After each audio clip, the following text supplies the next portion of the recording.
জ্বালানি সংকট মোকাবিলায় আজ থেকে সরকারি ও বেসরকারি অফিস চলবে সকাল ৯টা থেকে বিকেল ৪টা পর্যন্ত। শনিবার জনপ্রশাসন মন্ত্রণালয়ের প্রজ্ঞাপনে এই আদেশ দেওয়া হয়েছে। পরবর্তী নির্দেশ না দেওয়া পর্যন্ত এই সিদ্ধান্ত মেনে চলবে। তবে বিদ্যুৎ, পানি, গ্যাস, ফায়ার সার্ভিস, হাসপাতাল ও গণমাধ্যমের মতো জরুরি পরিষেবাগুলো এই নতুন সময়সূচির আওতামুক্ত থাকবে। আদালতের সময়সূচির বিষয়ে সুপ্রিম কোর্ট আলাদা নির্দেশনা দেবে। সরকারের এই সিদ্ধান্তের সাথে মিল রেখে ব্যাংকের লেনদেনের সময়ও ১ ঘন্টা কমানো হয়েছে। আজ থেকে ব্যাংকগুলো চলবে সকাল 10টা থেকে বিকেল 5টা পর্যন্ত, আর গ্রাহক লেনদেন দুপুর 3টা পর্যন্ত। তবে সমুদ্র, স্থল ও বিমানবন্দর এলাকার ব্যাংক বুথগুলো আগের মতোই 24 ঘন্টা চালু থাকবে। সরকারের সিদ্ধান্ত হলো জরুরি সেবা ব্যতীত সব বিপণী বিতান, অফিস ভবন, বাণিজ্যিক প্রতিষ্ঠান সন্ধ্যা 6টায় বন্ধ করতে হবে।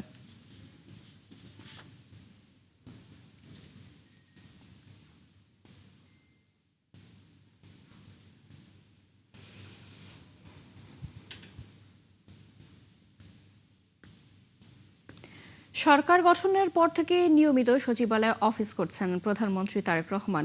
আজও সকালে সচিবালয়ে গেছেন তিনি। আজ বেশ কিছু গুরুত্বপূর্ণ বৈঠকে অংশ নেবেন।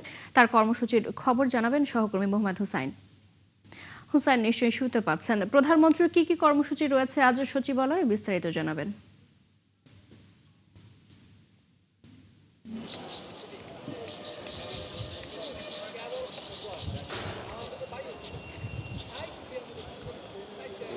চৈতি, ঠিক যেমনটা বলছিলেন, আসলে দায়িত্ব নেওয়ার পর প্রধানমন্ত্রী তারেক রহমান নিয়মিত সচিবালয়ে অফিস করছেন।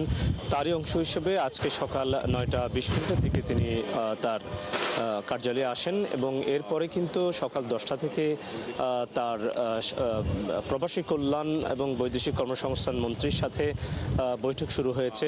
বিদেশে কর্মসংস্থান কিভাবে বাড়ানো যায় সেই লক্ষ্যেই মূলত এই বৈঠক। এখনো পর্যন্ত সেই বৈঠক চলমান। এর পরবর্তীতে এই বৈঠকটি শেষ হলে পরে ইস্টার সানডে উপলক্ষে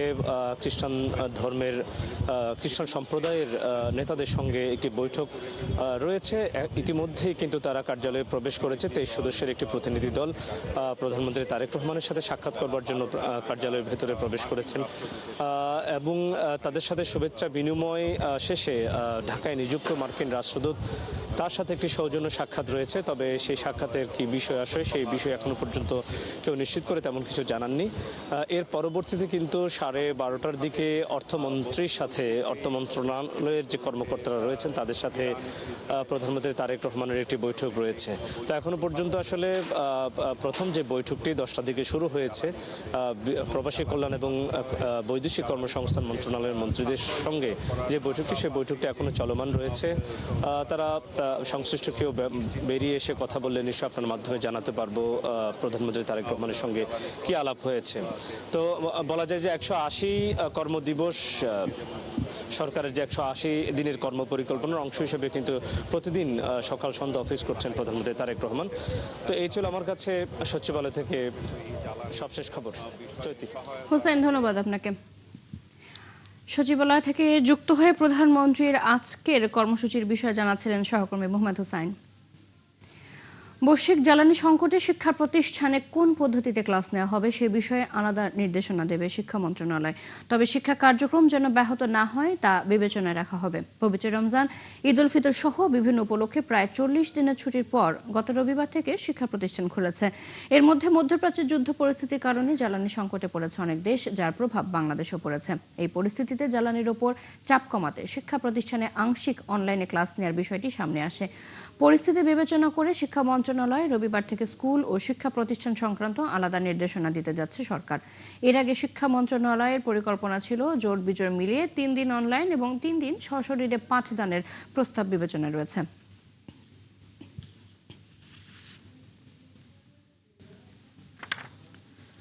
সারা দেশে এখনো জ্বালানি নিয়ে ভোগান্তি কাটেনি। প্রতিদিনই জ্বালানি নিতে ফিলিং স্টেশনগুলোতে গ্রাহকদের দীর্ঘ লাইন দেখা যাচ্ছে। এই মুহূর্তে জ্বালানি পরিস্থিতির সবশেষ খবর জানাতে আমাদের সাথে যুক্ত হচ্ছেন সহকর্মী মেজবাহ হাসান। মেজবাহ, আজকে কেমন পরিস্থিতি দেখছেন? পাম্পগুলোর সরবরাহ কেমন রয়েছে, কি বলছেন গ্রাহকরা?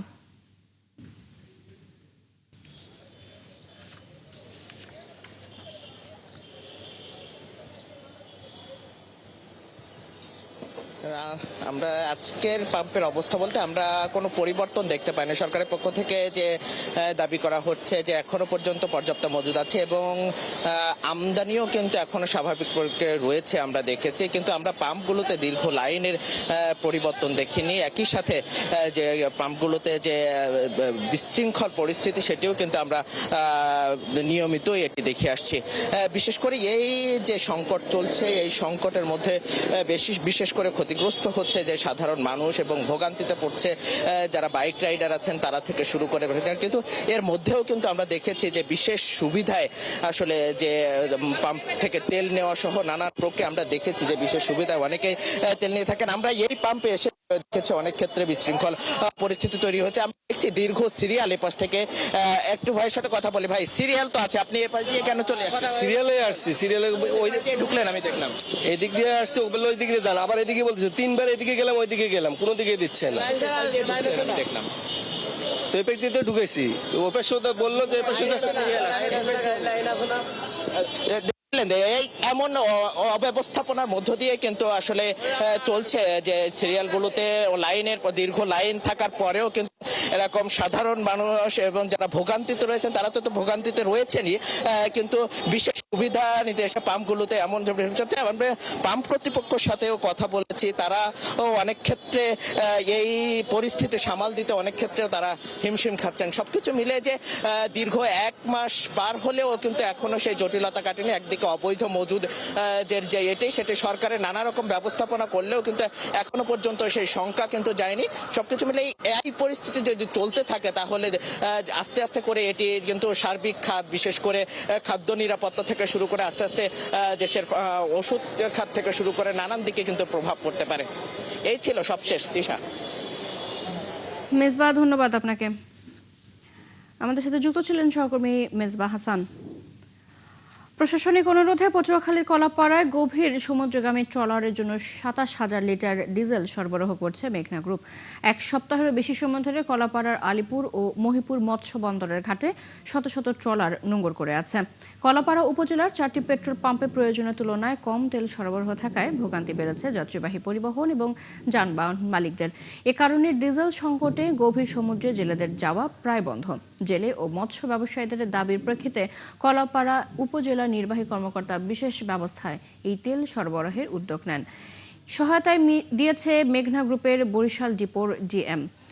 শনিবার সন্ধ্যায় ১০১ টাকা ৭৪ পয়সা রেটে ২৭,০০০ লিটার ডিজেল সরবরাহ করে প্রতিষ্ঠানটি। প্রশাসনের তত্ত্বাবধানে আলিপুর ফরাজি ট্রেডার্স এবং বিসমিল্লা ফিলিং স্টেশনের মাধ্যমে সরাসরি জেলেদের হাতে জ্বালানি তুলে দেওয়া হয়। ছোট, মাঝারি ও বড় ট্রলারগুলোর চাহিদা অনুযায়ী ৪০০ থেকে ১,০০০ লিটার পর্যন্ত ডিজেল সরবরাহ করা হয়।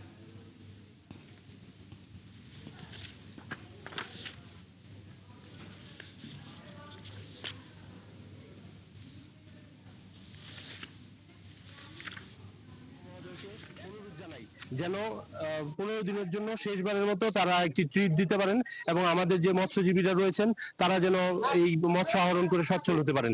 এর প্রেক্ষিতে তারা আমাদের উপজেলা প্রশাসনের আহ্বানে সাড়া দিয়ে আমাদেরকে টোটাল ২৭,০০০ তেল ডিজেল সরবরাহ করেছেন। আমরা মহিপুর মৎস্য অবতরণ কেন্দ্রে ৪৬টি বোটে ৪০০ থেকে ১,০০০ লিটার, অর্থাৎ তাদের প্রয়োজন অনুসারে এটা ভেরি করবে, বোটের সাইজ অনুসারে ৪০০ থেকে ১,০০০ লিটার আমরা সরবরাহ করব। ১২,০০০ লিটার তৈল দিয়েছে, কিছু বোট রাখা বাড়ানোর জন্য ব্যবস্থা হয়েছে। এখন এই জন্য আমাদের দাবি, আমাদের জন্য আরো একটু বৃদ্ধি তেল দিলে আমরা আরো ২০০টি বোট পাঠাই দিব। এই তো ২২টা বোটে তো সাগরে যাওয়ার মতো ২২টা বোট যাইতে পারছে, আরো অন্তত ১০০ বোট গাড়ি ভাড়া আছে, যাইতে পারতেছে না। আমরা নোয়াখালী থেকে এখানে আসি যে আজকে আসার সাথে সাথে আমাদেরকে ২,০০০ লিটার তেল দিছে উহিলের পক্ষের থেকে। এই তেলের জন্য আমরা খুব খুশি হয়েছি। আমরা এই ২ মাস বইয়া থাকুম, এই যখন পাইছি যে এটা আমার আল্লাহ ধন্যবাদ, অনেক আনন্দ। আমরা অনেক টেনশনে আছি। দেশে জ্বালানি তেলের কোনো সংকট নেই, মজুতদারদের বিরুদ্ধে কঠোর ব্যবস্থা নেওয়ার হুঁশিয়ারি দিয়েছেন স্থানীয় সরকার মন্ত্রী মির্জা ফখরুল ইসলাম আলমগীর। সকালে রাজধানীর মাদানী এভিনিউয়ে ইস্টার সানডের এক অনুষ্ঠানে তিনি কথা বলেন। এ সময় তিনি অভিযোগ করেন একটি রাজনৈতিক শক্তি ধর্মকে ব্যবহার করে সুবিধা নেওয়ার চেষ্টা করছে। মজুদ আছে, কিন্তু সমস্যা হচ্ছে আমাদের নিজেদেরকে নিয়ে। আমরা নিজেদের দায়িত্বটা বুঝি না। আমরা একটা বাইক নিয়ে যাচ্ছি, বাইক নিয়ে তেল নিচ্ছি, নিয়ে আবার ঘুরে এসে ওই তেল রেখে দিয়ে এসে আবার বাইক নেই। এইভাবে আমরা একটা অন্যায় করছি অনেকে, এবং শুনলে আপনারা অবাক হবেন যে ইতিমধ্যে অনেকগুলো জায়গায় 8,000, 9,000, 10,000, 30,000 ব্যারেল তেল পর্যন্ত পাওয়া গেছে মজুত করা। এটা আপনাদের জনগণকেও কিন্তু এটা রোধ করতে হবে, অন্যায়ের প্রতিবাদ করতে হবে, প্রতিরোধ করতে হবে। আমরা আবারও আপনাদেরকে বলছি যে আমরা এই সরকার পর্যাপ্ত জ্বালানির ব্যবস্থা ইতিমধ্যে করেছে এবং এখন পর্যন্ত সেরকম একেবারেই নাই এই বিষয়টা নিয়ে। সরকার ইতিমধ্যে দেখেছেন যে জ্বালানিকে নিয়ন্ত্রণ করার জন্য অফিসের সময়কে কমিয়ে দিয়েছেন। দর্শক, এই মুহূর্তে পরিকল্পনা মন্ত্রণালয়ে কথা বলছেন অর্থমন্ত্রী আমির খসরু মাহমুদ চৌধুরী। আমরা সেখানে যুক্ত হচ্ছি। এটা ম্যানেজমেন্ট একটা বড় ধরনের একটা সমস্যা হয়ে দাঁড়িয়েছে, কারণ আমরা আগামী দিনে যে ফাইন্যান্সিংগুলো করব, এখানে কস্ট অফ ফাইন্যান্সিং আমাদেরকে চিন্তা করতে হচ্ছে, এবং সব কিছু মিলিয়ে আমাদেরকে যে ক্যাপাসিটি বিল্ডিংয়ের মাধ্যমে যেখানে আমরা যেতে পারবো রেডিনেসে, সেটা বিএনপির ম্যানিফেস্টোতে সব বলা আছে। এইগুলো যদি বিএনপির ম্যানিফেস্টো আমরা যদি সময় মতো, যেটা আমরা ইনশাআল্লাহ আমরা ইমপ্লিমেন্টেশন করছি, এগুলো সম্পাদন করলে যে ক্যাপাসিটি বিল্ডিংয়ের যে কথাটা আছে সেটা হয়ে যাবে। তখনই আমরা রেডি হব, তখনই গ্র্যাজুয়েশনের দিকে যাব। এই মুহূর্তে গ্র্যাজুয়েশনের দিকে যাওয়ার কোনো সুযোগ নেই।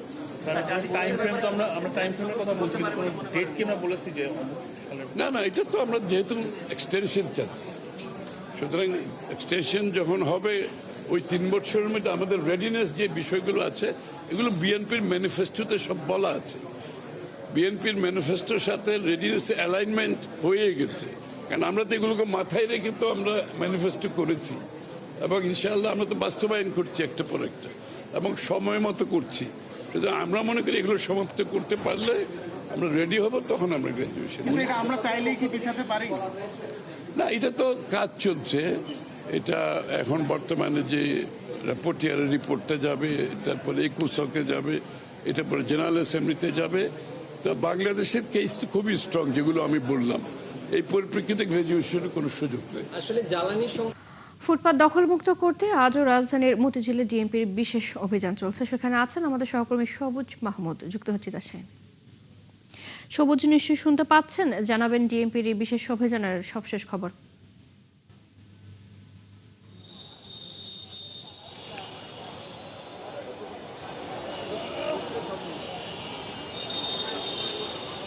চৈতি, আমি এই মুহূর্তে আছি মতিঝিল শাপলা চত্বর এলাকায়। এই শাপলা চত্বরের এলাকার এই যে কর্মদিবস, আজকে রবিবার, এই কর্মদিবসে এই এলাকার দৃশ্য কিন্তু এমন থাকে না।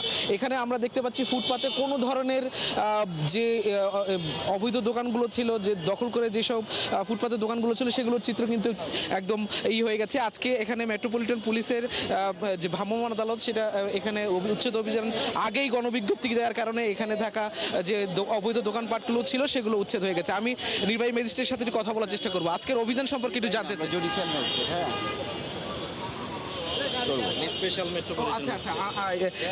ঢাকা মেট্রোপলিটনের পুলিশের স্পেশাল জুডিশিয়াল ম্যাজিস্ট্রেট, প্রশ্ন করতে পারেন। আজকের অভিযান সম্পর্কে জানতে চাচ্ছি। না, আজকে আপনারা জানেন যে আমরা শাপলা চত্বর থেকে অভিযান চালিয়ে এই পর্যন্ত এসেছি এবং আমাদের অভিযান চলমান আছে। এ পর্যন্ত প্রায় 1 ট্রাকের মতো মাল আমরা জব্দ করেছি এবং একজনকে জরিমানা করেছি। আর আমাদের অভিযান মূলত মেইন রোড এবং ফুটপাতে অবৈধ দখলদারীদের বিরুদ্ধে। আমাদের এই অভিযান 1 তারিখ থেকে স্পেশাল ড্রাইভের অংশ হিসেবে আজকে পর্যন্ত ছিল এবং আজকে পর্যন্ত সীমাবদ্ধ থাকবে এরকম না, আমাদের অভিযান চলমান থাকবে। যদি যেমনটা শুনছিলেন যে এখানে উচ্ছেদ অভিযান অন্যান্য যে জায়গাগুলোতে হয়েছে, সেগুলো কিন্তু অনেক সময় আমরা দেখতে পাচ্ছি যে উচ্ছেদ করার পরে কিছুক্ষণ পরে বা একদিন পরে সেগুলো আবার পুনরায় দখল হয়ে যাচ্ছে। তো সেই বিষয়টি এখানে যিনি জুডিশিয়াল ম্যাজিস্ট্রেট আছেন তিনি বললেন যে এখানে এই অভিযানটি অব্যাহত থাকবে এবং যতদিন পর্যন্ত এটি স্থায়ীভাবে উচ্ছেদ করা না যাবে সেই পর্যন্ত অভিযান অব্যাহত থাকবে। চৈতি। জি সবুজ, আপনি আছেন সেখানে, নিশ্চয়ই আবারও আপনার সাথে আমরা যুক্ত হব। ফুটপাত দখলমুক্ত করতে রাজধানীর মতিঝিলে ডিএমপির বিশেষ অভিযান চলছে, সে খবর জানাচ্ছিলেন সহকর্মী সবুজ মাহমুদ। এদিকে রাজধানী কেরানীগঞ্জের কদমতলীতে শনিবার দুপুরে গ্যাস লাইটার তৈরির টিন শেড কারখানায় আগুনে এখনো পর্যন্ত 6 জনের মরদেহ উদ্ধার করা হয়েছে। গঠন করা হয়েছে 5 সদস্যের তদন্ত কমিটি। এই নিয়ে আরো খবর জানাতে ঘটনাস্থলে আছেন আমাদের সহকর্মী আশিক মাহমুদ, যুক্ত হচ্ছে সেখানে। আশিক, তদন্ত কমিটি কাজ শুরু করেছে কিনা, কি বলছে ফায়ার সার্ভিস, আগুনের সূত্রপাত কি করে হলো, সব মিলিয়ে জানবো।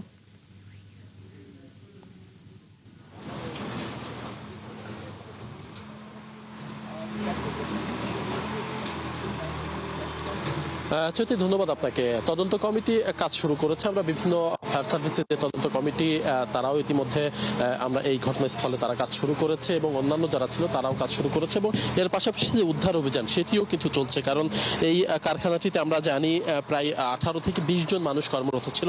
এদের মধ্যে 8 জনকে উদ্ধার করা গেছে। 8 জনের মধ্যে 6 জন মৃত এবং 2 জন জীবিত উদ্ধার হয়েছে। বাকিরা অনেকে বলছেন যে তারা বের হয়ে গেছেন এবং এখন পর্যন্ত আমরা এই যে কারখানাটি অর্থাৎ গ্যাস লাইটের যে কারখানাটি ছিল এটার যে মালিক তার সন্ধান এখন পর্যন্ত আইন শৃঙ্খলা বাহিনীও যেমন পাইনি, আমরাও তাকে আসলে খুঁজে পাচ্ছি না। সুতরাং এখন পর্যন্ত আর কেউ নিখোঁজ আছে কিনা বা এর মধ্যে কোনো মরদেহ আর এই কারখানার মধ্যে রয়েছে কিনা সেটিও আসলে নির্ণয় করার কাজ কিন্তু ফায়ার সার্ভিস চালিয়ে যাচ্ছে। নিশ্চয় আপনারা দেখতে পাচ্ছেন যে এই যে ধ্বংসাবশেষ অর্থাৎ পুড়ে যাওয়ার পরে যে ধ্বংসাবশেষ হচ্ছে সেটি আসলে এক পাশ থেকে আরেক পাশে সরিয়ে এর ভিতরে আর কোনো মরদেহ আছে কিনা সেটি আসলে খুঁজে দেখার যে কাজ অর্থাৎ উদ্ধারের যে অভিযান সেটি কিন্তু ফায়ার সার্ভিস চালাচ্ছে। এবং আমরা কিছুক্ষণ আগে পুলিশের সাথে কথা বলেছি, আমাদেরকে জানানো হয়েছে এখান থেকে যে মরদেহগুলো উদ্ধার হয়েছে 6 জন, এর মধ্যে 5 জনের অবস্থায় এতটাই খারাপ যে আসলে তাদেরকে কোনোভাবেই চেনার উপায় নেই। আসলে ডিএনএ পরীক্ষা করে ছাড়া তাদের মরদেহ আসলে উদ্ধার করে পরিবারের কাছে বুঝিয়ে দেওয়া আসলে সম্ভব হচ্ছে না এবং প্রত্যেকের ডিএনএ নমুনা ডিএনএ স্যাম্পল নিয়েই তারপর আসলে পরিবারের কাছে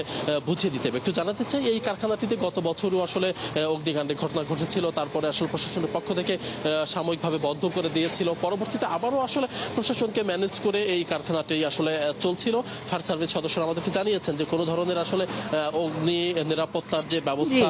আশিক মাহমুদ, আমরা শুনছিলাম আপনার কাছ থেকে, আপনি আছেন সেখানে, নিশ্চয়ই পরবর্তীতে আমরা আবারও আপনার সাথে যুক্ত হব। আমাদের সাথে রাজধানী কেরানীগঞ্জ থেকে যুক্ত ছিলেন সহকর্মী আশিক মাহমুদ। মিরপুর পল্লবী থেকে আদাবর মোহাম্মদপুর, রাত গভীর হলে ঘুরে বেড়ায় একটি চক্র, টার্গেট গাড়ির টায়ার ব্যাটারির দোকান। বিশেষ কায়দায় মুহূর্তেই তালা কেটে চুরি, লাখ লাখ টাকার মালামাল। এরকম অনেক ঘটনার পরও ধরা পড়ছে না অপরাধীরা, এতে ক্ষোভ বাড়ছে ব্যবসায়ীদের মধ্যে। সবুজ মাহমুদের প্রতিবেদন। মিরপুর 13 নম্বরের সীমান্ত টায়ার অ্যান্ড ব্যাটারি শপ। গত 9 ফেব্রুয়ারি ভোরে এই দোকান থেকে 8 লাখ টাকা মূল্যের টায়ার চুরি করে 5 থেকে 6 জনের একদল চোর। সিসিটিভি ক্যামেরার ফুটেজে দেখা যায় চোরেরা একটি পিকআপ ভ্যান দোকানের পাশের রাস্তায় দাঁড় করায়। সেখানে চক্রের 4 জনকে দেখা যাচ্ছে। কালো জামা পরা ব্যক্তির হাতে থাকা বিশেষ যন্ত্র, কাউকে দেখে যন্ত্রটি গাড়ির ভেতরে আড়াল করে ফেলে। দোকানের তালা কাটার আগে আশপাশে সতর্ক দৃষ্টি। অন্য 2 জন রাস্তার দুপাশে চলে যায় নজর রাখতে যেন ধরা না পড়ে যায়। এরপর 2 জন দোকান থেকে টায়ারগুলো গাড়িতে তোলে, অন্যজন ব্যস্ত লকার ভাঙতে। লকারে থাকা নগদ 20,000 টাকা নিয়ে নেয়। নির্বিঘ্নে মাত্র কয়েক মিনিটের মধ্যে ট্রাক বোঝাই করে ফেলে। দৌড়ে আসে নিরাপত্তা প্রহরী, ততক্ষণে চলে গেছে চোর চক্র। মামলা করার পরে এই পর্যন্ত ওইভাবে আছে, কোনো সুরাহা পাইতেছি না। সিকিউরিটি কোম্পানিরা বলছে যে জরিমানা দিব, ড্যামারেজ দিব, দিব। সিকিউরিটি কোম্পানি করে এখন পাস হয়ে গেছে। এই চুরির ঘটনার 1 মাস পর একই কায়দায় চুরি হয় পল্লবীর উজ্জ্বল টায়ারে। এই দোকানে আবার টায়ারের চেয়ে ব্যাটারি চুরি হয়েছে বেশি। সিসিটিভি থেকে দেখা যায় রাস্তায় স্বাভাবিক চলাচলের মধ্যেই গাড়ি বোঝাই করে দোকানের প্রায় সব ব্যাটারি নিয়ে যায় চোর চক্র। 8 লাখ টাকার উপরে পুরান ব্যাটারি, এগুলো আমি একটা বছর ধরে কিনা রাখছি। এই অবস্থায় আমার একের রাস্তার ফকির বানাই দিচ্ছে। আমার যে চলার মতন এখন কোনো রাস্তা নাই। এটা একই চক্র মনোনয়ন ঘুরা ফিরা এই দোকান টার্গেট করে। থানায় অভিযোগ মামলা হলেও কোনো অপরাধীকে গ্রেফতার করতে পারেনি পুলিশ।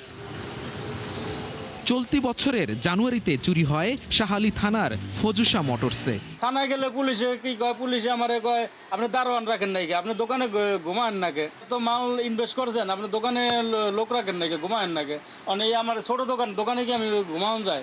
2023 সালে এমন চুরি হয় ক্লাসিক মোটরে। এই দোকান থেকে প্রায় লাখ টাকা মূল্যের ব্যাটারি চুরি হয়, মামলাও হয়, কিন্তু কোনো আসামি গ্রেফতার হয়নি মামলার কোনো অগ্রগতি। নিরাশ ভুক্তভোগী। মামলা করছিলাম কিন্তু কোনো আসামি ধরা পড়ে না, এখনো কোনো পদক্ষেপ নেওয়া হয়নি। পরবর্তীতে আমরা বুঝছি যে মনে হয় এটা কিছু হবে না, এজন্য আর আগাই নেই। সক্রিয় এই চোরাই চক্রের বিরুদ্ধে পুলিশের পদক্ষেপ কি? আসামি ধরা না পড়ার বিষয়ে অভিযোগকারীদের অসন্তোষকে কিভাবে দেখছে পুলিশ?